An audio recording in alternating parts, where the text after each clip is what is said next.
Hey everybody, I'm super excited for this last video of this particular unit. So next week we'll be moving on to something outside of when human life begins, and we'll be starting a new kind of study to look into. But before we get to that, we need to finish this one. So today we are going to be taking a look at two really cool characteristics of life. These are perhaps the two most talked about characteristics of life, the two that you might be most familiar with, the one that you might get most angry with, and we'll talk about that a little bit later. But I'm super excited and I'm super pumped because one of the ones we're going to talk about today is one of my favorite characteristics of life to talk about when it comes to God and science and finding science in the Bible and how it authenticates the Bible and how we can use the Bible to prove what real science is and disprove what fake science is. So I'm super excited for that because one of these, like I said, is my favorite topic when it comes to this, or at least top three. So right in the beginning, we're going to take a look at one characteristic of life that I know you all are familiar with, which is DNA. So DNA is at the very core of who we are as people. Now, I'm not going to go into a super huge, in-depth talk about DNA. If you want to find something on deliverance, like deliverance at the DNA level, Jared Knott is super knowledgeable on that, knows way more than I do, has done extensive research on it, and he just knows so much about this topic, and he would be the one to look for teachings from him. I think there's one up on the CHI website, if I do believe. If not, I misspoke, but I think there is one. And if you want to know a whole bunch about DNA, go look at that. Today, we're just going to do a really, really superficial look because we're looking at this in the scope of something specific, which is when is DNA, the characteristic of DNA, when is that first present in life? That is what we're looking at DNA for. Later on, we'll go into deeper maybe, but right today, it's when do we first have DNA? And before we get into that, we need to know why it's important. So DNA is the basis of who we are. How tall I am, what I smell, what I hear. All these things come from DNA, which make me me. Half came from my mom, half came from my dad. That makes Justin. My babies, I like to use them. I'm going to keep using them because I get to. Emmy and Hazel, half is from me, half is from Becca. We get Emmy and Hazel. And the really cool thing is that even though they got half from me, half from Becca, they will still be different. They will look different. They will talk different. They will think differently. They're different people. They have different DNA, even though it comes from Becca and I. They got different DNA in each of themselves. Now, theirs will be really similar, but not identical. This also, we have the whole concept of gender nowadays, which is something we will talk about in future unit things. Gender is based on your DNA. It's before you're even born, you know what gender you're going to be. Before you're conceived, the gender is there. And like I said, we'll go into that more. We're not going to run down those rabbit holes today because there are a lot of rabbit holes we could go down with DNA. So the really big thing that we want to talk about is when is DNA formed? This is the huge thing that we're talking about in this topic, in all these video series, is when does human life begin? So when is DNA formed? At conception.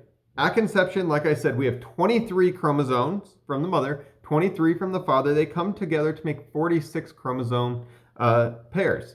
Now, that is a full set of DNA. As soon as that full set of DNA is there, humans have everything that is necessary for life. We talked about that a little in the last episode with heredity, as we pass down, so we talked about that. But this really shows, at that moment of conception, that is when our full genome is present as a human. Now, we don't have all the cells that we're ever going to have. That comes through our other characteristic of cellular organization, growth and development. All these play together. They have to work together or else they don't work. If they don't work and sync, it all falls apart. If the DNA doesn't form, life can't happen. If growth and development doesn't happen, life can't happen. If heredity doesn't happen, so if we don't pass down our traits to offspring, well, we can't have offspring. So if reproduction doesn't happen, we don't have babies, we don't have people to fill the earth later. So it's really important that all these work together. And DNA is really a basis of everything because it tells you why you are different than me, why Becca, my wife, is different than me, why Greg is different than me, why anybody is different than somebody else. DNA is the basis of that. DNA makes you you. Now, we carry genetic markers from our ancestors. We have things that make us us from our ancestors, and that's why we look like our parents. That's why we sound like someone more. That's why we have facial features like certain people. But brass tacks of it all, as soon as conception occurs, DNA is present. Your DNA is set. The DNA that you are going to have for the rest of your life is there as soon as conception occurs. So anytime after that, you are killing off that DNA, which is killing off a living person, which is killing off something that could be contributed to the human population. So if you're taking away DNA from a population, you are killing that person. You are killing those chromosomes, which is murder, as we have talked about. And the whole thing of this particular video series was, when is abortion wrong? Well, this is now. We have cellular organization, we have growth and development, we have DNA, we have heredity, all four of those things that we have talked about now right at the beginning. As soon as conception occurs, all four of those are present. We talked about seven. We talked about how there are seven. So really the only thing not present right at the beginning is reproduction, because obviously a fetus can't have babies. But the ability to reproduce is present at conception. And really by 20 weeks, remember we talked about how girls have millions of eggs already. So main takeaway right here is 4 out of the 7, 4 out of the 5 we've talked of so far are present at the moment of conception. Now, I say that's pretty dang condemning for the abortion pro-choice movement, because over 50% of the characteristics of life are present before we even implant into our mother's wombs, which means that over 50% of the characteristics of life are present before we technically start growing, before we could even be said that we were pregnant. So it would have to have a blood test at this point in order to even have a chance to say that a woman is pregnant. And already we have this many characteristics of life. So to say that abortion is not murder is scientifically wrong. It is scientifically proven that life begins at conception, and ending a life is the definition of murder. If you take someone's life and you seize it from existing, you have committed a murder. So abortion is killing a baby. We shouldn't call it pro-choice. We shouldn't call it someone's decision. We should call it what it is. It is the killing of innocent babies that do not have a choice. If you really want to be pro-choice about people's bodies, well, that is a person, that is a living thing. You are now killing it. It's funny how if this were in animals, it wouldn't be a big issue. Everybody agrees like killing puppies or something, an animal. The people that are saying killing babies is wrong or is okay. The people that say killing babies is okay says that killing puppies and animals are wrong. Well, where do you draw the line? Because characteristics of life, both mammals, if you think it's wrong to kill puppies inside of a mama dog, then you should think it's wrong to kill a baby inside of a mother person. I don't see where the disconnect is there. Speaking strictly scientifically, I do not see where the disconnect is there. Just coming from a scientific standpoint, I do not see how that can be justified whatsoever. Now, I want to share something really cool. Because we're on the topic of DNA, I'm not going to jump too much into the rabbit hole, but I do want to go a little bit into it. So DNA is super, super small. It's a long, thin molecule. It's only about 2 nanometers. Now, to put that into perspective, it's 2 billionths of a meter in width. It is so thin that a human hair is 40,000 times wider. So if I were to pluck out one of my hairs, that is 40,000 times wider than a strand of DNA. 40,000. So not just a little bit. And I mean, I got a piece of hair and you all couldn't see, you all probably wouldn't even be able to see it on YouTube. So now that is 40,000 times larger than DNA. So here's the really cool fact. If I took out the DNA in one of your cells, it would stretch 6 feet long, about 2 meters. Now, it would be so thin you couldn't see it. It would be pretty much invisible. You couldn't see this strand of DNA. That's how small it is. But if we did stretch it out, it would be about 6 feet long. If you took all of the DNA in your body and stretched it end to end, now this is according to the National Institute of General Medical Sciences, if you took all the DNA in your body, they tell us it would stretch 67 billion miles. That's right, billion with a B, not million with an M, billion with a B. 67 billion miles. Now, remember, it's so thin you won't be able to see it, but that is how much DNA you have inside of you. That is how much data you have inside of you, how much code you have inside of you. So super cool stuff. I love DNA. I think it's awesome. And then I have a couple Bible verses that I wanted to read here because, like always, we connect this to something biblical. So Psalm 139, 13 through 16. For you formed my inward parts. You knitted me together in my mother's womb. I praise you, for I am fearfully and wonderfully made. Wonderful are your works. My soul knows it very well. My frame was not hidden from you when I was being made in secret, intricately woven in the depths of the earth. Your eyes saw my unformed substance. In your book were written, every one of them, the days that were formed for me, when as yet there was none of them.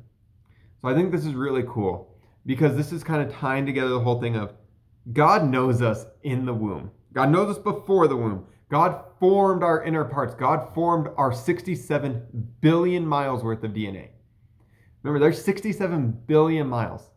Now, I don't know about you, but I find it hard to believe that everything that makes me up is 67 billion miles of DNA, and that was an accident. How can that be an accident?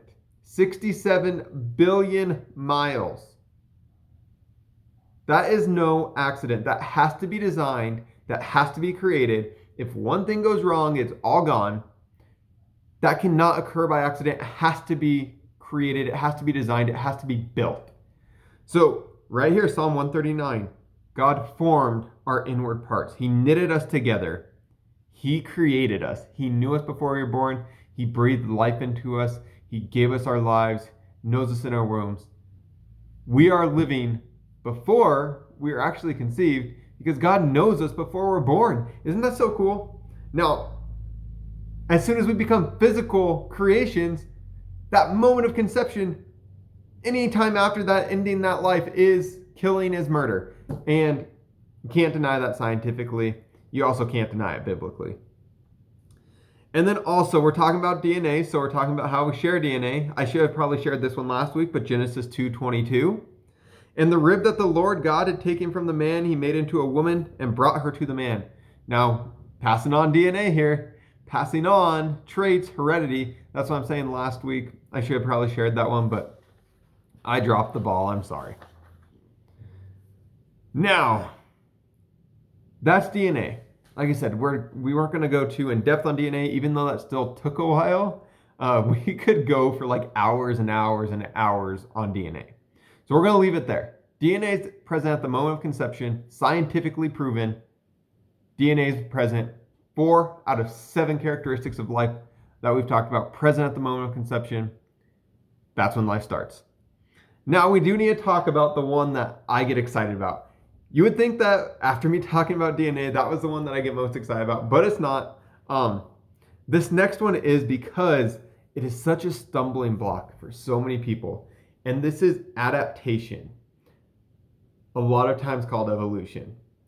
Adaptation, evolution, it gets kind of blurry there. So we're going to talk about this.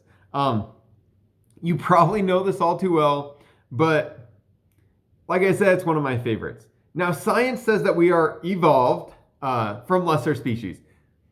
Now, it's saying that we were once a different species, now we're humans. Before we were that other species, we were another species, and then another species. And I would say a certain species, but they can't even agree. They can't agree on bird evolution. They can't agree on whale evolution. They can't agree on human evolution. There's so many different theories. There's so many different thoughts. It all gets confusing. None of them can even agree with each other. And there's no proof for any of it. There's no definitive proof for any of it. And there's no way they can prove any of it, but they go around saying like it's law. So, that's why I say theory, because there is absolutely zero proof that evolution has existed besides adaptations, which we're going to talk about. Now, science uses physical changes and characteristics to justify large-scale evolution. So what I mean is science uses, we are different skin colors. Science uses, this lizard now eats different things and looks different. This bird looks different. These fish look different. Chickens look different. They use those physical changes. Snakes used to have arms and now they don't, and legs, which proven by the Bible. You want to go down a rabbit hole. Evolution even says snakes used to have limbs. Well, Genesis tells us snakes used to have limbs and then they were cursed to crawl on their stomach on the dirt. So we know that that was true. Bible backs that up. So don't be bringing that into this house, because the Bible in Genesis, right away, first book of the Bible, says snakes used to have limbs because they used to not crawl on their bellies on the ground. Or else why would God have said that? If they already crawled on their bellies on the ground, why would that be a curse for them? They already do it. It's not anything different. It was a new normal for them. Not like masks. Now, as I just said, pretty much this is ridiculous. Macroevolution, because of physical changes, is so absurd. However, there is something called microevolution, or a lot of times referenced to as adaptations. So this is physical changes, physical appearance changes, diet changes, sight changes, things like that. Now, these do occur very often, and they are very much scientifically sound. Now, before you rip me apart, before you start thinking this guy's stupid, I'm not going to listen to this person anymore. He just said evolution is a thing. He just said it's real. Notice I did not say that we evolved from other organisms. I did not say that we evolved from non-people. People have always been people, will always be people, have always been humans. We did not come from non-humans. God created humans, and that's what we have always been. I do not think that we were anything but humans. God created us. We have always been humans. However, to say that adaptation has not occurred is rejecting what you can see every day just by opening your eyes. So let me give you a few examples. Humans. It's 2021. Black Lives Matter is running rampant.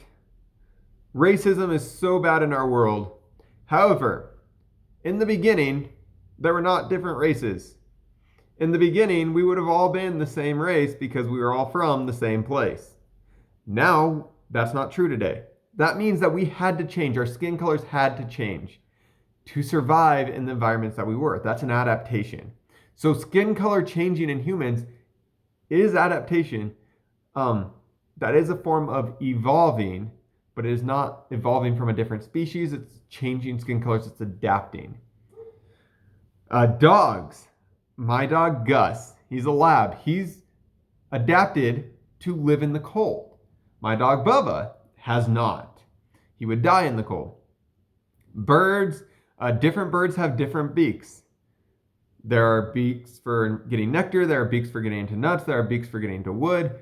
Birds are a great example. And this is what led Darwin to actually look into evolution, was the Galapagos finches, because there are finches on different islands that look different, which can happen, and it can happen in a relatively quick time scale. So when you talk to people and they say, oh, so you believe in evolution, but you don't believe in an old Earth. Well, that you can't do that. That doesn't work. Well, it does. And there is a study that we're going to look at right now that tells you it does. So there is a lizard on Podcapisti and Podmakaru. And Podmakiski was where they found these lizards. They took 5 breeding pairs and moved them to Podmakaru. After 36, they went back. And on the island where the lizards had moved to, they noticed that there were longer, wider, and taller heads. So the physical appearance of the head of the lizard had changed. So the lizard had actually changed in less than 40 years. Right around 40 years, this lizard had made a physical change to its appearance. Well, that didn't take millions of years, that took 40. So you don't think someone's skin color could change after a few generations of living in Africa or something like that? Their bite force, so how hard they bit, changed as well. It increased. And then the lizards on the new island started eating much more plants. They ate about 30% more plants in their diet. So their diet even changed. So these lizards in 4 decades changed what they ate, how they looked, and the mechanics of their bite. This was 4 decades. Now, granted, it was a few generations, but 4 decades changed, adapted. Not millions of years, 40. So, none of those things have to stem from large-scale evolution. Humans being different skin colors, dog having different coats, birds having different beaks, lizards changing. None of those are from large-scale evolution. Those are all small evolutions within a species which do occur, depending on where you live. So, this adaptation begins before we are born. So this is where we're bringing it back to the characteristic of life. That adaptation is designated before you were born in your DNA. So the adaptations your parents have are going to be passed down through heredity towards you. If you move to new places, you will keep adapting, you will keep changing. So it carries on throughout your life, and then you'll carry those adaptations onto your kids. But this is set before you were born. You already have some adaptations. It's carried around in your parents' DNA. So this goes even pre-conception. This is one of those ones where you really couldn't make an argument about it before birth because you aren't changing. You're kind of safe and cozy and warm in your mother's womb. You aren't having to adapt to the environment to live as much. Now you're adapting by changing how you get nutrients and stuff. But you aren't having to adapt to weather changes, climate changes, those things. But this characteristic is present by what you look like and who you are. Now, adaptation in the Bible. If anyone is ever like, whoa, prove to me that adaptation happened. Well, Noah's Ark. Noah's Ark had 2 animals by their kind. That means 2 dogs, 2 cats, 2 birds, 2 lions, 2 zebras. Who knows if they were even lions? Could have been domesticated cats, or, well, we probably had lions and domesticated cats coming from them. But the animals of their kind. So the dogs, let's take dogs for example. 2 dogs, 2 wolves. Let's just say they are wolves. Dogs could reproduce and create different species through breeding. That means they could start with one species and it's still dogs, but they look different. A dog is a dog. Bubba and Gus are the same family, but they look different. They have different characteristics, but they are still dogs. Just like I don't look the same as a Asian man. I don't look the same as a Mexican man. I don't look the same as a black man. I look different than all those people, but we are all humans. We all changed to look different, but we are still humans. We're all still brothers and sisters. And then, of course, talking about humans, Noah and his family were not all different races of people, right? They were a family. Now, if he would have adopted them or whatever, but you have natural kids. They tend to look like you, unless you are an interracial couple. But back then, Noah and his wife probably weren't an interracial couple, so their kids were probably Middle Eastern looking. And now we have all the races of the world. So tell me how that happens without small scale adaptation and change. It can't. And God built us to be able to do that. God gave us the ability to be able to do that, to populate the world. God didn't tell us to go forth and multiply and fill the earth without giving us the characteristics and the ability to do that. He gave us the ability to do that. I'm going to keep going down on my rant because I love this so much. So we will do a whole section on that. We will do a whole series on adaptation and change. So I'm going to go on to the spiritual adaptation. Romans 12:22. Do not be conformed to this world, but be transformed by the renewal of your mind, that by testing you may discern what is the will of God, what is good and acceptable and perfect. We must be ready to conform and be conformed and transformed by God. We have to adapt to his teachings, to his learnings. We have to change what we think spiritually to fit what God is saying. We have to learn, we have to grow spiritually. We have to adapt to be fit for what God calls us to do. We have to be prepared for that. And that falls under the last characteristic of life that we can talk to, which is responding to the environment. We must respond to our spiritual environment. We have to learn to adapt and change in order to respond well. And we have to be ready for spiritual attacks and ready to defend our homes from them. So I've had an awesome time talking about the characteristics of life and how they prove scientifically that life begins at conception. And like I said, I'll bring the Bible into it, back with spiritual and biblical foundations. But I really want to prepare you all to have these scientific talks with people to open up that doorway to talk about the biblical side of it. Break down the walls of their scientific thinking by showing that it's not sound, and that'll open a new gateway for you to spread the gospel, spread Jesus' love, and just give God's word out. I love you all, and I can't wait to see you next week, and we'll have some new stuff. Have a great one.